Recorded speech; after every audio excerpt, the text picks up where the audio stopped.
Cerca de la actual ciudad de Basora en Irak y a unos 12 kilómetros al suroeste del emplazamiento de la antigua Ur, se encuentra el yacimiento de Eridu y se cuenta entre las ruinas más antiguas de Mesopotamia.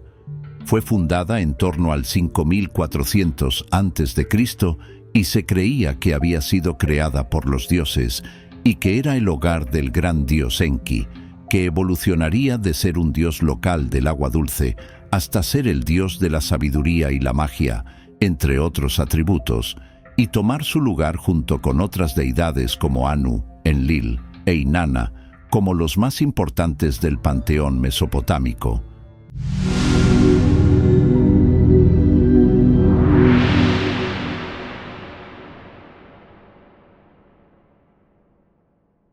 La lista real sumeria cita Eridu como la ciudad de los primeros reyes y afirma que, cuando la realeza descendió de los cielos, se encontró en Eridu. Las diferentes ciudades-estado de Mesopotamia consideraban a Eridu como una metrópolis de una época dorada, de la misma manera que los escritores del Génesis de la Biblia crearon un jardín de Edén como un paraíso mítico, muy probablemente basado en Eridu. La ciudad fue abandonada en torno al 600 a.C., probablemente por un uso excesivo de la tierra, y acabó en ruinas. La ciudad de Eridu tiene un lugar especial en la mitología sumeria, no solo como la primera ciudad y el hogar de los dioses, sino también como el lugar al que viajó la diosa Inanna para recibir los dones de la civilización que luego ella compartió con la humanidad desde su hogar en la ciudad de Uruk. Entre los académicos modernos, Uruk y Eridu se disputan el honor de ser la ciudad más antigua de Mesopotamia, o incluso la más antigua del mundo. Ciertamente, en la antigüedad creían que Eridu era la primera ciudad, y la lista real sumeria presenta reinados imposiblemente largos, algunos entre 28.000 años y 36.000 años, para sus reyes, mientras que los escribas sumerios afirmaban que la realeza de la tierra descendió de los cielos y se estableció en Eridu. La tradición hizo de ella la primera ciudad en tener un rey, antes de los días del mítico diluvio universal. La historia arqueológica de Eridu se puede seguir por lo menos hasta el sexto milenio antes de Cristo. Si la tradición de la antigüedad es cierta, es posible que Eridu fuera la primera ciudad de la Tierra. La antropóloga Gwendolyn Lake destaca que Eridu nunca fue la sede de una dinastía.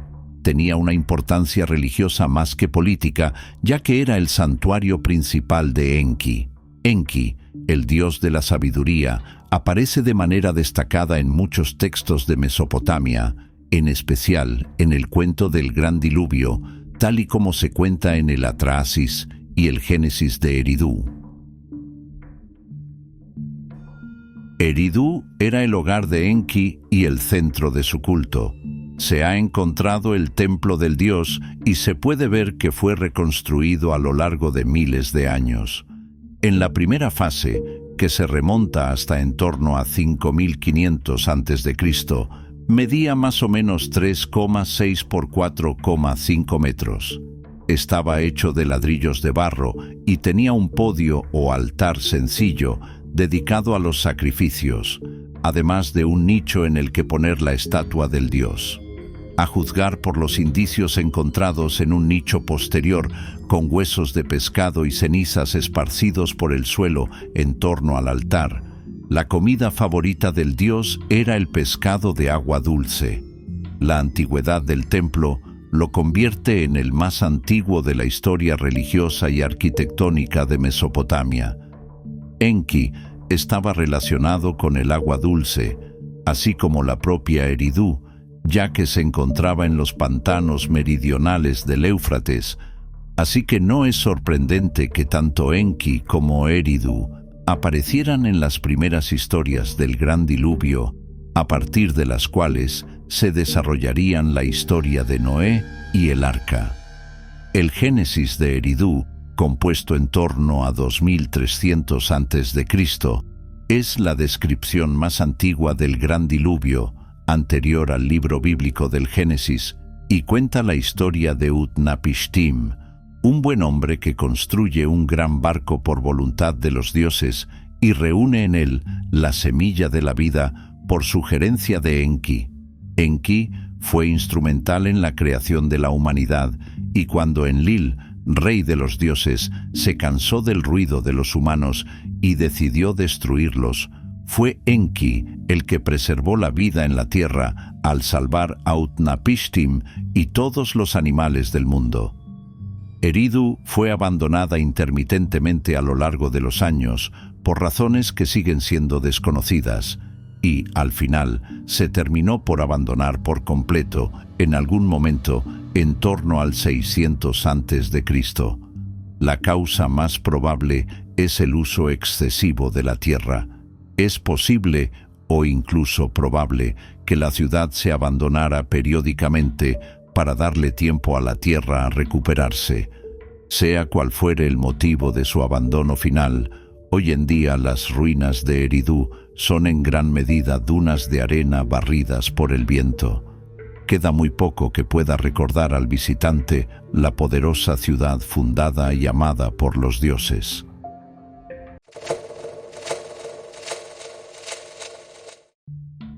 En el valle del río Diyala, unos 50 kilómetros al noreste de la actual Bagdad, se alza el montículo de Tel Asmar, el sitio que alguna vez fue la ciudad antigua de Eshnuna, una ciudad-estado que, aunque situada al margen de la Sumer propiamente dicha, formó parte del entramado cultural sumerio durante milenios. Su historia comienza alrededor del 3000 a.C., cuando los primeros pobladores ya construían templos, palacios y urbanizaban la zona, y su legitimidad como entidad política cobró mayor fuerza en el período dinástico arcaico, coincidiendo con los albores del Imperio Acadio. En sus primeras etapas, Eshnuna fue objeto de influencia de Ur III y gobernada por funcionarios como Ituria, quien construyó un palacio y un templo al rey de Ur, Shu-Sin. Posteriormente, su hijo Shu-Ilishu, alrededor de 2026 a.C., tomó el título de Lugal, se declaró amado de Tishpak y sustituyó el calendario de Ur por uno propio. Con ello, Eshnuna se proclamó como entidad independiente y Tishpak, su dios tutelar, adoptó epítetos reales reservados a divinidades capitales como Ashur o Marduk, consolidando así una ideología de soberanía sacra. Durante el reinado de Silisin, 1764 a.C., la ciudad formó una coalición con Mari para resistir a Babilonia, pero fue derrotada. En 1762 a.C. cayó ante Hammurabi y poco después fue arrasada por una gran inundación. Su gobernador Ani fue capturado y ejecutado, y la ciudad desapareció de los registros históricos poco después. Durante su apogeo, Eshnuna permaneció como un cruce clave entre Sumer y la meseta iraní, controlando rutas comerciales que le permitían acceder a bienes exóticos, caballos del norte, estaño, cobre, piedras preciosas y productos como el copal procedente de Zanzíbar. Se han encontrado colgantes de copal e incluso sellos y cuentas procedentes del Valle del Indo, lo que confirma su papel como centro de intercambio intercultural durante el segundo milenio antes de nuestra era. Es en Tel Asmar donde se descubrió el célebre tesoro de Tel Asmar, un conjunto de 12 estatuas de alabastro y piedra caliza, fechadas entre 2900 y 2600 a.C., halladas en 1933 bajo el piso de un templo dedicado al dios Abu. Estas esculturas, con ojos de concha exagerados y postura de adoración, simbolizan la devoción eterna de los fieles representados y se consideran el arquetipo del estilo artístico del periodo dinástico temprano. En ese contexto arqueológico también se exploraron palacios, templos y residencias. En áreas residenciales se identificaron casas organizadas alrededor de patios rectangulares, ventanas alargadas y baños primitivos, lo que sugiere una sorprendente sofisticación urbana para esa era.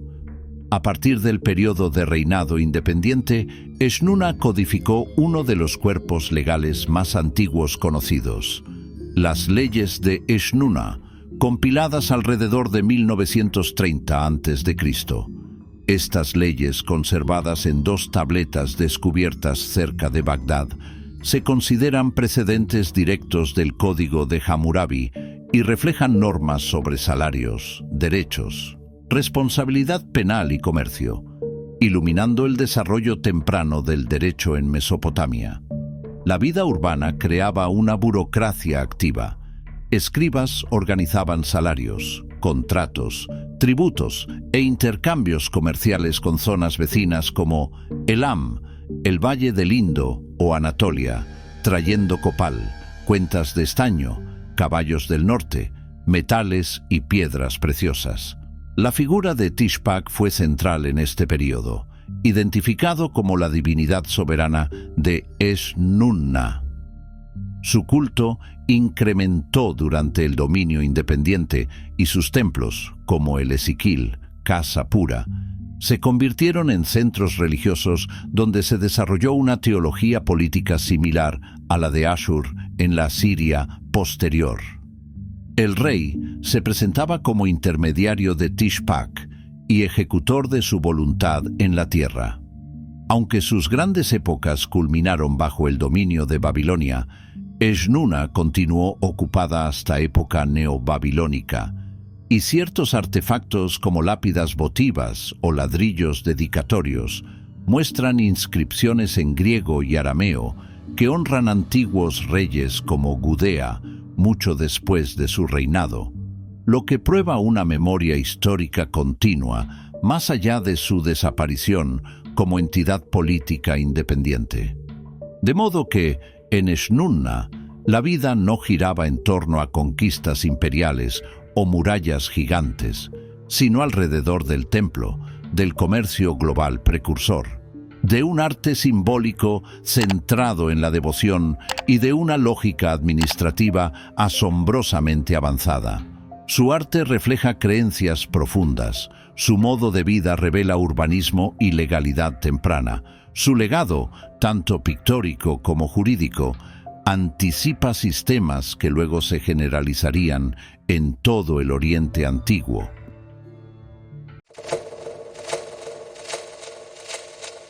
En la antigua Sumer, donde cada ciudad luchaba por poder y gloria, hubo una que no necesitaba conquistar para dominar: Nippur. No fue capital de imperios ni cuna de reyes, pero fue allí donde los dioses decidían quién merecía la corona. Porque en Nippur estaba el templo de Enlil, el Señor del cielo, el Dios del destino. Todo rey que aspiraba a gobernar Sumer debía venir aquí, rendir homenaje y recibir la legitimidad divina. Sin Nippur no había reinado válido. Hoy exploramos Nippur, la ciudad donde la historia fue escrita, no con espadas, sino con fe. Su ocupación más temprana se data en el 5262 a.C. y duró hasta alrededor del año 800, en la época islámica. Fue este carácter sagrado que le permitió sobrevivir a Nippur numerosas guerras y la caída de las dinastías que llevó a la destrucción de otras ciudades. Aunque no es una capital, la ciudad tenía un papel importante que desempeñar en la política al subir al trono en ciudades como Kish, Ur y Isin. Pide el reconocimiento a Ekur, el templo de Enlil, el dios principal del panteón de Mesopotamia, a cambio de la legitimación como los reyes prodigados regalos de la tierra, piedras y metales preciosos y otros productos básicos en las sienes y en la ciudad como un todo. Al final de las guerras, los gobernantes se presentaban con un botín, incluyendo a las cautivas, a Enlil y los demás dioses en Nippur. Los reyes participaron en la restauración de los templos de la ciudad, la construcción de muros de fortificación, los edificios administrativos públicos y los canales. Incluso después de 1800 a.C., cuando los babilonios hicieron de Marduk el dios más importante del sur de Mesopotamia, Enlil todavía era adorado y tenía su santuario. Nippur siguió siendo una ciudad sagrada y prestigiosa, con más de 100 templos, independientemente de la dinastía que gobernara Mesopotamia. Probablemente por su ubicación estratégica y su significado sagrado, siguió siendo una ciudad neutral. El papel de Nippur como ciudad santa no se limitó a la religión institucional, fue también un foco de producción cultural y literaria. En sus escuelas de escribas se copiaron y compusieron himnos, mitos, listas léxicas, calendarios y textos escolares.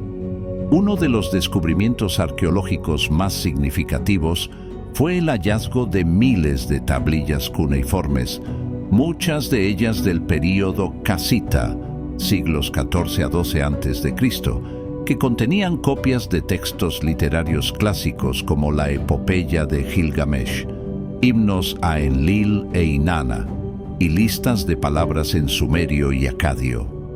Estas listas, conocidas como listados léxicos, sirvieron como base para la formación de escribas durante siglos y son fundamentales para el estudio de las lenguas mesopotámicas. Este vasto corpus permite reconstruir no solo la historia política, sino también la vida intelectual, religiosa y educativa de Mesopotamia. Nippur no solo preservaba el culto antiguo, lo replicaba, lo adaptaba y lo transmitía. Entre los objetos descubiertos también figuran sellos cilíndricos de exquisita factura, utilizados para autenticar documentos. Sus grabados muestran procesiones religiosas, escenas mitológicas y símbolos divinos. Algunos contienen representaciones de Enlil entronizado, rodeado de genios alados y figuras adorantes. Estos sellos no eran solo herramientas administrativas, sino expresiones visuales de una cosmovisión donde cada acto humano debía resonar con el orden impuesto por los dioses. Con el paso de los siglos, Nippur conservó su papel sagrado, incluso cuando otras ciudades ascendieron y cayeron. En tiempos de la dominación babilónica y luego bajo los reyes asirios, el templo siguió siendo restaurado y venerado.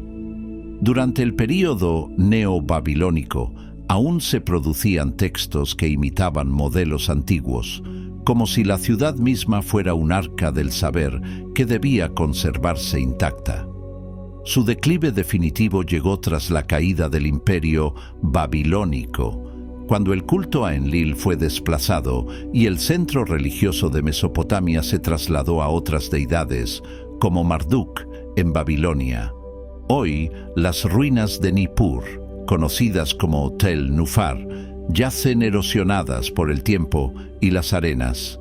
El Zigurat, apenas un montículo desfigurado, guarda el eco de un pasado en el que los dioses dictaban el destino de reyes y pueblos. Pero gracias a las tablillas, las inscripciones y los vestigios arquitectónicos, sabemos que en esta ciudad sin ejércitos se libró una batalla más profunda, la lucha por conservar la memoria, por registrar el pensamiento, por sostener el equilibrio cósmico entre los hombres y los dioses. Nippur fue el corazón invisible de una civilización, la voz sagrada que susurraba al oído de los reyes, la biblioteca que preservó la identidad de todo un mundo.